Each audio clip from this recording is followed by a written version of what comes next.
Hi, നമ്മുടെ ക്ലാസ്സിൽ രണ്ട് തരത്തിലുള്ള ആൾക്കാരുണ്ട്.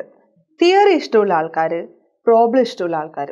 ഈ തിയറി ഇഷ്ടമല്ലാത്ത ആൾക്കാരുണ്ടാവുമല്ലോ. ഇഷ്ടമുള്ള ആൾക്കാർ അത് എങ്ങനെ പല വഴികൾ കണ്ടുപിടിച്ച് അത് പഠിച്ചെടുക്കും, അത് ഓർത്തെടുക്കും, അവർക്ക് നല്ല മാർക്കും കിട്ടും. ഇനി തിയറി ഇഷ്ടമല്ലാത്ത ആൾക്കാർക്ക് അത് ഇഷ്ടമല്ലാത്ത ഒന്നാമത്തെ കാരണം അവർ മേ ബി കുറച്ച് ഇൻ്റലക്ച്വലായി പ്രോബ്ലംസ് മാത്രം ചെയ്യുന്ന ടീംസ് ആയിരിക്കും. അല്ലെങ്കിൽ ഇത് പഠിച്ചെടുക്കാൻ ഭയങ്കര മെനക്കേടാ. ഇതൊന്നും അവിടെ ഓർത്ത് വയ്ക്കാൻ പറ്റില്ല. ഒരുപാട് പോയിന്റ്സ് ഉണ്ടാവും, പോയിന്റ്സ് ഒക്കെ സിമിലർ ആണ്, അങ്ങനെയുള്ള പ്രശ്നമുള്ള ആൾക്കാരുണ്ടാവും. ഇനി ഇതൊന്നിലും പെടാതെ എനിക്ക് പഠിക്കാനേ താല്പര്യമില്ല, അങ്ങനത്തെ കുറച്ച് ആൾക്കാരുണ്ടാവും. ഇനി കാറ്റഗറി ഏതും ആയിക്കോട്ടെ, നമുക്ക് ബിസിനസ് പഠിക്കുന്ന സമയത്തുള്ള പ്രശ്നം എന്ന് പറയുന്നത്, കോമൺ ആയിട്ട് എല്ലാവർക്കും വരുന്ന പ്രശ്നം എന്ന് പറയുന്നത്, ഓരോ പോയിന്റും അങ്ങ് ഓർത്തു വെക്കാൻ വേണ്ടിയിട്ട് പറ്റുന്നില്ല അല്ലെ. ഒരുപാട് പോയിന്റ്സ് ഉണ്ട്, അതിൻ്റെ അടിയിൽ കുറേ സബ് പോയിന്റ്സ് ഉണ്ട്, ടോപ്പിക് ഒക്കെ സിമിലർ ആണ്. ഇത്രയും തിയറി ഞാൻ എങ്ങനെ ഇത്ര പോരെയുള്ള എൻ്റെ തലയിൽ ഓർത്തു വെക്കും ഈശ്വരാന്നല്ലേ. വഴിയുണ്ട്, ഒരു വഴിയല്ല, ഒരുപാട് വഴിയുണ്ട്.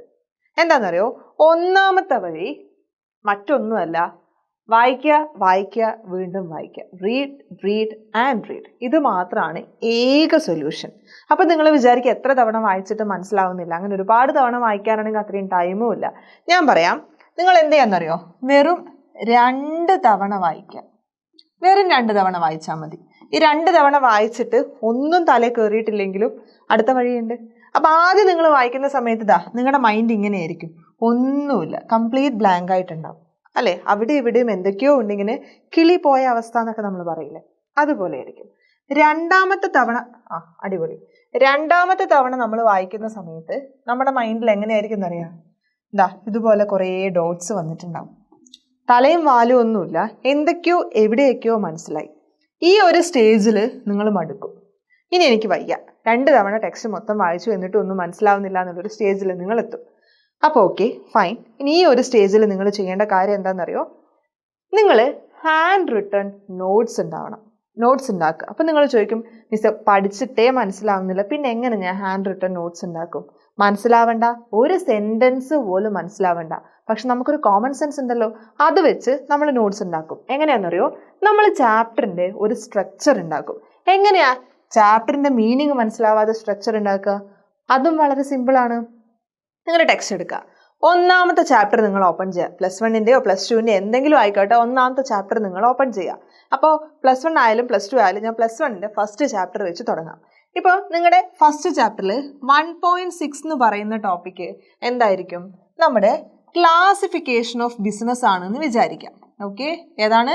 ക്ലാസിഫിക്കേഷൻ ഓഫ് ബിസിനസ് ആണ് നിങ്ങളുടെ ആ ഫസ്റ്റ് ടോപ്പിക്, അല്ലെങ്കിൽ 1.6 നമ്പർ കൊടുത്തിട്ടുള്ള ടോപ്പിക് ആണല്ലോ. ഏകദേശം ഇതുപോലെ തന്നെ ആയിരിക്കും. അതിൻ്റെ അണ്ടറിൽ 1.6.1 എന്ന് പറഞ്ഞിട്ട് എന്ത് കൊടുത്തിട്ടുണ്ടാവും? നമ്മുടെ ഒന്നാമത്തെ ക്ലാസിഫിക്കേഷൻ ആയിട്ടുള്ള ഇൻഡസ്ട്രി കൊടുത്തിട്ടുണ്ടാവും. അപ്പം നിങ്ങൾക്ക് ഇതിൽ നിന്ന് എന്തോ മനസ്സിലാക്കാം, ഇതാണ് മെയിൻ ടോപ്പിക്. ഓക്കെ, ഈ ക്ലാസിഫിക്കേഷൻ ഓഫ് ബിസിനസ് ആണ് മെയിൻ ടോപ്പിക്. അതിൻ്റെ ഒരു കാറ്റഗറിയാണ് ഈ പറയുന്ന ഇൻഡസ്ട്രി. അപ്പോൾ ഒരു മീനിങ്ങും മനസ്സിലാക്കാതെ നിങ്ങൾക്ക് ഈ ഒരു സ്ട്രക്ചർ കിട്ടിയല്ലോ. ഇനി അതുപോലെ ഈ ഇൻഡസ്ട്രിയുടെ അണ്ടറിൽ A, B, C എന്ന് പറയുന്ന 3 ക്ലാസിഫിക്കേഷൻ ഉണ്ടാവും, പ്രൈമറി, സെക്കൻഡറി, ടെർഷ്യറി. അപ്പോൾ നിങ്ങൾക്ക് എന്ത് മനസ്സിലായി? ഓക്കെ, ഈ ഇൻഡസ്ട്രിയുടെ എഗെയിൻ നമ്മൾ ക്ലാസിഫൈ ചെയ്യുമ്പോൾ നമ്മൾക്ക് ഇതുപോലെ 3 പോയിന്റ്സ് കിട്ടി. വളരെ മൈന്യൂട്ടായിട്ട് നോക്കുന്ന സമയത്ത് നിങ്ങൾക്ക് ഈ ഒരു സ്ട്രക്ചർ കിട്ടി. അപ്പോൾ ഒന്ന് ഇരുത്തി നോക്കുകയാണെങ്കിൽ, ഒരു ഫുൾ പ്രസൻസ് ഓഫ് മൈൻഡിൽ നിങ്ങൾ നോക്കുകയാണെങ്കിൽ നിങ്ങൾക്ക് ആ ചാപ്റ്ററിന് തന്നെ സ്ട്രക്ചർ ഇതുപോലെ ഉണ്ടാക്കിയെടുക്കാൻ എന്തെങ്കിലും ബുദ്ധിമുട്ടുണ്ടോ? ഒരു ബുദ്ധിമുട്ടുമില്ല. അറ്റ്ലീസ്റ്റ് ഇത്രയെങ്കിലും നിങ്ങൾ ചെയ്യണം. അങ്ങനെയാണെങ്കിൽ മീനിങ് മനസ്സിലാവുന്നില്ലെങ്കിൽ നിങ്ങൾക്ക് ഈ ഒരു പരിപാടി നിങ്ങളുടെ മൈൻഡിലേക്ക് വരും. അങ്ങനെ ഓരോ പേജിലും ഒരു ചാപ്റ്റർ, ഒരു പേജിൽ ഒരു ചാപ്റ്റർ എന്നുള്ള രീതിയിൽ നിങ്ങൾ സ്ട്രക്ചർ ഉണ്ടാക്കിയെടുക്കുക. ഇനി ചില ടോപ്പിക്സ് ഈ സ്ട്രക്ചറിനകത്ത് വരാത്ത ആൾക്കാരുണ്ടാവും, ഇതുമായിട്ട് ബന്ധമില്ലാത്ത, അല്ലെങ്കിൽ ഒരു സബ് പോയിന്റ്സും ആയിട്ടും കൺസിഡർ ചെയ്യാൻ പറ്റാത്ത ആൾക്കാർ. അപ്പം നിങ്ങൾ എന്ത് ചെയ്യണം? ഇതാണ് നിങ്ങളുടെ പേജെങ്കിൽ ഇവിടെ മെയിൻ ആയിട്ട് നിങ്ങളുടെ സ്ട്രക്ചർ ഉണ്ട്. ഇതിൻ്റെ സൈഡിൽ പല കളറിലൊക്കെ ആയിട്ട് നിങ്ങൾ ആ എക്സ്ട്രാ പോയിന്റ്സ് അങ്ങ് മാർക്ക് ചെയ്ത് കൊടുക്കുക. അപ്പോൾ ഒരു പേജിൽ നിങ്ങൾക്ക് ഒരു ചാപ്റ്റർ കിട്ടും. ചാപ്റ്ററിൽ ഇന്ന കാര്യങ്ങൾ പഠിക്കാനുണ്ടെന്ന് മനസ്സിലാവും. അപ്പോൾ ഏകദേശം ഒരു പിക്ചർ നിങ്ങളുടെ മൈൻഡിലേക്ക് വരും. പിന്നെ ഇതിനുകൊണ്ടുള്ള മറ്റൊരു ഉപകാരം എന്ന് വെച്ച് കഴിഞ്ഞാൽ, എക്സാമിന് കയറുന്നതിന് തൊട്ട് മുന്നേ ഇത് മതി റിവിഷനായിട്ട്. എക്സാക്ട്ലി ഇത് മാത്രം മതിയാവും. ഇനി നിങ്ങൾ പിക്ചർ ഉണ്ടാക്കുന്ന സമയത്ത് ഓൾറെഡി നമ്മളിതൊരു ചാർട്ട് പോലെ ഉണ്ടാക്കിയിട്ടുണ്ട്. ഇനി ഇതിന്റെ സബ്ബായിട്ട് ഉണ്ടാക്കുന്ന അല്ലെങ്കിൽ ഒരു ഫസ്റ്റ് പേജിൽ ഇതുപോലൊരു ചാർട്ട്, അതിന്റെ സെക്കൻഡ് പേജുകളിലേക്കൊക്കെ വരുന്ന സമയത്ത് കണ്ടന്റ്സ് നമ്മൾ കുറച്ചുകൂടി ഡീറ്റെയിൽ ആയിട്ട് പഠിക്കുന്ന സമയത്ത് ഇപ്പൊ ഫീച്ചേഴ്സ് ആണ് നിങ്ങൾ പഠിക്കുന്നതെങ്കിൽ നിങ്ങൾ എന്ത് ചെയ്യണം? ഓക്കെ, നിങ്ങൾ ഫീച്ചേഴ്സ് പഠിക്കാൻ പോവാണ്. ഇതുപോലെ ഒന്നാമത്തെ ഫീച്ചർ, രണ്ടാമത്തെ ഫീച്ചർ അങ്ങനെ ABCD എന്നൊക്കെ പറഞ്ഞതാ. എഗെയിൻ നിങ്ങൾ അതും ചാർട്ട്സ് ആക്കുക. എന്നിട്ട് അത്തരം ഫീച്ചേഴ്സിന്റെ അണ്ടറിൽ ഇപ്പൊ ഇങ്ങനെയാണല്ലോ നമ്മുടെ ചാർട്ട് ഉണ്ടാവുക. ഓക്കെ, ഇതാണ് നമ്മുടെ ഫീച്ചർ. ഇതിന്റെ അണ്ടറിൽ മെയിൻ പോയിന്റ്സ് മാത്രം കംപ്ലീറ്റ് ആയിട്ട് 2-3 സെന്റൻസ് ഒക്കെയാണ് ഒരു പോയിന്റിന്റെ അണ്ടറിൽ വരിക. അതിൽ ചില കീവേഡ്സ് ഉണ്ടാവും. അങ്ങനെ നിങ്ങൾ ആ കീവേഡ്സ് മാത്രം യൂസ് ചെയ്തിട്ട് സബ് ചാർട്ടുകൾ ഉണ്ടാക്കണം. പിന്നെ നിങ്ങൾക്ക് അതിൽ യൂസ് ചെയ്യാൻ പറ്റുന്ന മറ്റൊരു കാര്യം, ഇതേ സ്ട്രക്ചറിൽ ഈ ചാപ്റ്ററിന്റെ സ്ട്രക്ചർ ഉണ്ടാക്കുമ്പോൾ അല്ലെങ്കിൽ ഹാൻഡ് റിട്ടൺ നോട്ട്സ് ഉണ്ടാക്കുമ്പോൾ നിങ്ങൾക്ക് യൂസ് ചെയ്യാൻ പറ്റുന്ന മറ്റൊരു കാര്യമാണ് പിക്ചേഴ്സും സിമ്പിൾസും യൂസ് ചെയ്യുക. അപ്പം നമ്മുടെ എജുപോർട്ടിന്റെ ബിസിനസ് ക്ലാസ്സുകൾ കേൾക്കുന്ന എല്ലാവർക്കും അറിയാം, ഞാൻ പല തരത്തിലുള്ള ഇന്ത്യനെ വരക്കാറുണ്ട്, പല തരത്തിലുള്ള ആൾക്കാരെ ഞാൻ വരക്കാറുണ്ട്. എനിക്കറിയാം ഞാൻ നന്നായിട്ട് വരക്കുന്ന ആളല്ല. പക്ഷെ എന്നാലും ഞാൻ ആ വരക്കുന്ന സമയത്ത് എൻ്റെ ക്ലാസ് നിങ്ങൾ കേട്ടിട്ടില്ലെങ്കിലും അറ്റ്ലീസ്റ്റ് നിങ്ങളുടെ മൈൻഡിൽ ആ ഒരു പിക്ചർ ഉണ്ടാവും. സോ നിങ്ങൾ സ്വന്തമായിട്ട് അങ്ങനെ പിക്ചേഴ്സ് വെച്ച് സിമ്പിൾസ് വെച്ച് പഠിക്കുന്ന സമയത്ത് നിങ്ങളുടെ മൈൻഡിൽ അറ്റ്ലീസ്റ്റ് മറന്നു പോയാലും ആ പിക്ചേഴ്സ് ഉണ്ടാവും. അത് വെച്ച് നിങ്ങൾക്ക് എന്തെങ്കിലുമൊക്കെ എഴുതാൻ വേണ്ടിയിട്ട് സാധിക്കും. അപ്പോൾ നിങ്ങൾ നോട്ട്സ് ഉണ്ടാക്കുന്ന സമയത്ത് ഇപ്പോൾ ഫോർ എക്സാമ്പിൾ നിങ്ങൾ ആൾക്കാരെ കുറിച്ച് പഠിക്കുകയാണ്, ഇന്റേണൽ ബിസിനസ്സും എക്സ്റ്റേണൽ ബിസിനസ്സും. ഇപ്പം ഞാൻ എപ്പോഴും പറയാറുണ്ട് ബിസിനസ് സൊസൈറ്റിയുടെ റിസോഴ്സസ് യൂസ് ചെയ്യുന്നുണ്ട് എന്നുള്ളത്.